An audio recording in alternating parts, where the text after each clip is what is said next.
right. Hey, Oliver. First of all, thanks for working with me, man. I really appreciate it. I don't believe we worked together before. So thank you for giving me that opportunity. I look forward to it. I'm just looking at your form here, and you're just looking for mixing and mastering quality and its compositional stuff. Absolutely. I can definitely do that for you. Typically, when we do this, we're going to break it down to very specific criteria. We're going to look at structure, instrumentation, mixing, mastering, production, licensability, and emotion. So I can go through all those qualities with you, break it down. I have my trusty pen here. I'm going to write some stuff down as I see fit. And I may have to stop track at certain points if I don't want to forget something, but most of the time I can listen to the whole track all the way through and write stuff down. So, I think I've got everything set up, ready to go. Just want to check here. Yep. Okay, we're good to go. So I will take a listen and I'll see what I can come up with to give you a hand. All right, let's hear it.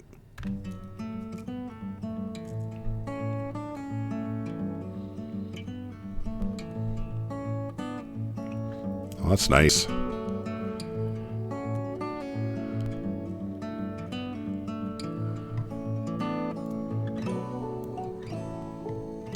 Oh, I like that melody line.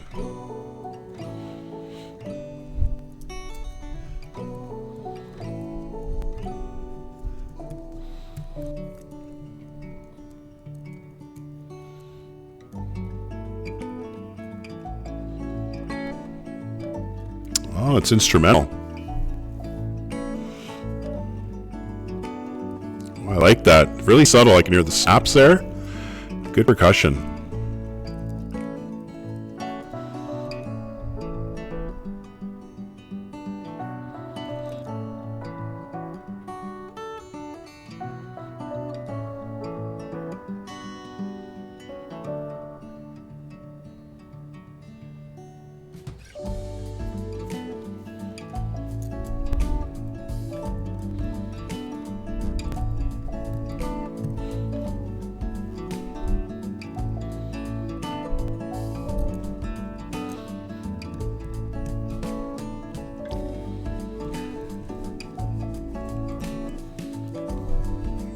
A little shaker in there.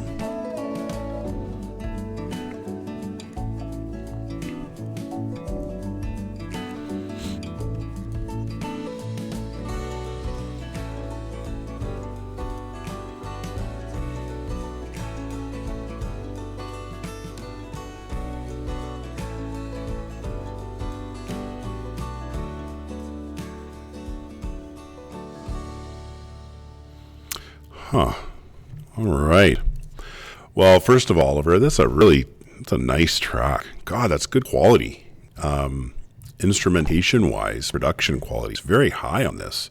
You can hear all the slight articulations on the guitar and on the fingering, and it sounds really good. Yeah, like your instrument quality is quite high. That's just off the cuff. I'm not even following structure here, but that's the first thing that I kind of noticed right away. And it is hard, so difficult to get that nice, crisp acoustic sound like you have here. Very high quality studio sound that you put together. So great job. If that's you playing, that's really, really tasteful and really, really sophisticated. Like really nice guitar playing. So good job. I like hearing that. It was nice. So. Couple of things we can work through here, though, to make it a little better. First of all, in and of itself, I would be okay with you submitting this track as is. Because I think it does meet the criteria, checks all the boxes to what you're looking for, specific to sync licensing. That being said, let's try to improve on that. Let's make it a little bit better. Let's take it a little bit of a step further. That way, when you're competing against 15 other tracks that sound the exact same as yours, with the same high quality as yours, that you have an ed or that you have something that's to offer. So, first and foremost, structurally, you start off the track right away, which is good. Kind of get into the meat of the song, I guess, because it's an acoustic song. You don't have very strong leads, but you wouldn't have to, because the guitar playing, I think, in and of itself carries that melody really nicely. How the way you're playing it, and then you come in with the keys, the piano, which I thought sounded really nice. And then you do have a lead coming in. I liked the vocals, the background vocals. I think I would like to hear more of. And I think those type of vocals, those oohs and ahs and, non-lyrical sounds really lend itself well to sync licensing, because you get the element of, that vocal touch to a song, that human element to a song, without competing with dialogue on the screen. So you've kind of captured the essence of that human touch without kind of competing with any of the words that are being spoken, any type of dialogue. So that being said, I want to hear more of it. I feel like with the mixing, under mixing, I want to hear more vocals. Bring those up. I think they're layered quite nicely. Yeah, I can hear them in both channels. I think bring those up a lot. Layer those, and really emphasize those, because that in of itself, I think, is going to be a good selling feature to your track. I hear a lot of really great guitar players that blow me away when I do this, but very rarely will I hear vocals that sit really nicely in a mix, that are, in tune, and that lend itself to complementing the instrumentation. Whereas like this really simple do, that stuff there, it's perfect for sync licensing, because it lends that element to it. So lean into that, pull that out of the mix. That would be something that would help you stand above other producers, I think. Unless you're going for that subtle kind of feel, which I get to, as far as mixing is concerned. But I feel like if you're going to go that quiet, I was expecting vocals to come in, like standard lyrical vocals to come in. Because you don't have any, then have some more fun with those vocals. Bring those up a little bit louder in the mix. Make those your lead. Make that your lead. Those oohs and such. Put that in the forefront of the track. And I think that would really help it. Or another thing, you maybe get a vocalist, or a lot of tracks now, they want vocals with them.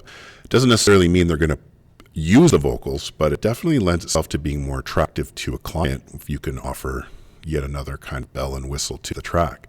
So having those vocals there might be something to consider. If that's you singing in the background, or you're a vocalist, get them to sing something. But if you don't want to do that, absolutely fine as well, because you've got a melody in there with the piano and the keys that carry the tune. You've got a nice little melody line in there that's memorable, a good hook. And you're supporting it really well with those background harmonized vocals. So you can't go wrong either way. But maybe get a vocalist if that's something that you want to consider. Another piece I would suggest, so the mixing and the mastering sounds really good. Mastering, I have you here at 1.2 decibels is the highest your track, I believe, is hitting. At least that's what it says on mine. Yeah. So that being said, I always suggest 1 decibel headroom, so 0 to -1. You're at -1.2, so that's perfect. You're fine. I mean, that's, if they want to boost the loudness of the track a little bit, I don't think you're going to lose any sound quality. If they want to do some tweaking on their end, I think they've got the room to do it. Your overall mixing volume is at -12 lufs, which is, I used to say, for this style of music, -11 to -14 lufs is a really good sweet spot. So -12 lufs is good. I've since changed my kind of feel to it, and I, upon listening to more tracks, I've noticed that they're a lot louder with good sound quality. So you could even probably go to -9, -10 lufs, and still have good sound quality to track. Maybe if you brought those vocals up louder, that's what you hit. So that might be something to think about. But otherwise, I mean, it's not the overall volume of the track is not going to be detrimental to the track whatsoever. I think it works really well where it sits now. And then the mixing and mastering, the production quality, like I said, the production quality is fantastic. Bang on. I do want to revisit the compositional stuff, however. So at the beginning of the track, you've got, there. Really nice. And then you come into, now you're building it up with the percussion. And now you got more percussion, I think it's great. And then you turn it around here.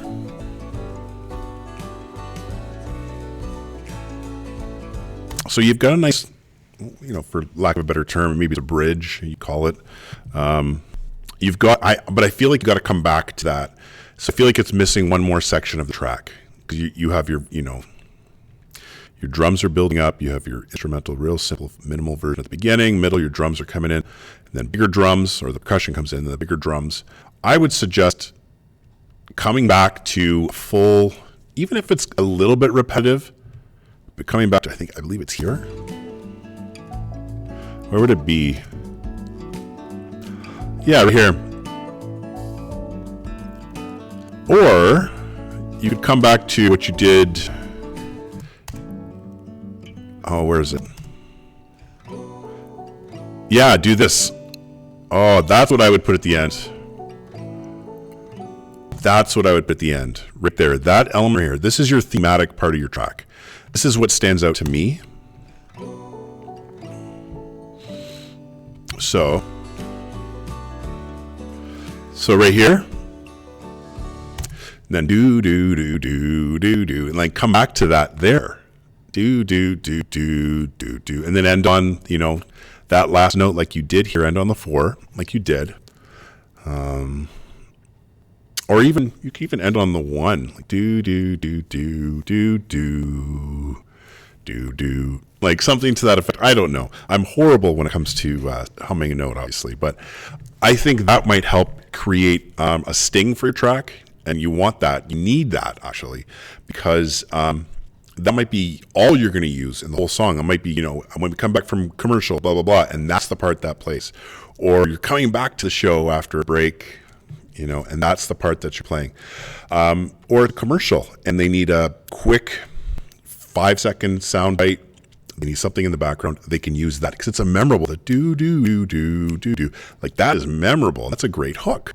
And that's going to stick into people's heads. And that's what you want. And that's what a marketing person wants for their product, right? So do that. I think that would help. The track is almost complete, but I feel like you're just missing that outro to kind of bookend the track. You've got a cool intro, you've got lead in, and then you change it. You just need that one more piece at the end to solidify it, to finalize it. And I think once you do that, the whole track in and of itself, you do that, you pull up your vocals, and then re-emphasize it at the end like that, do.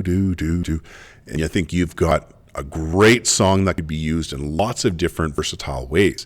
I could hear this on a TV show. I could hear this on a reality show. I could hear this on a commercial. I could hear this in lots of different projects. Maybe not like you wouldn't hear this on ESPN or, NBA stuff or, the NFL, but there's a lot of projects that could use this, from documentaries to different types of ads to television and film. So yeah, I really like it. And if you'd created an album that followed this style, and you followed the exact same style that you're following structurally, even instrumentally, you had some of the same instruments because those are very versatile.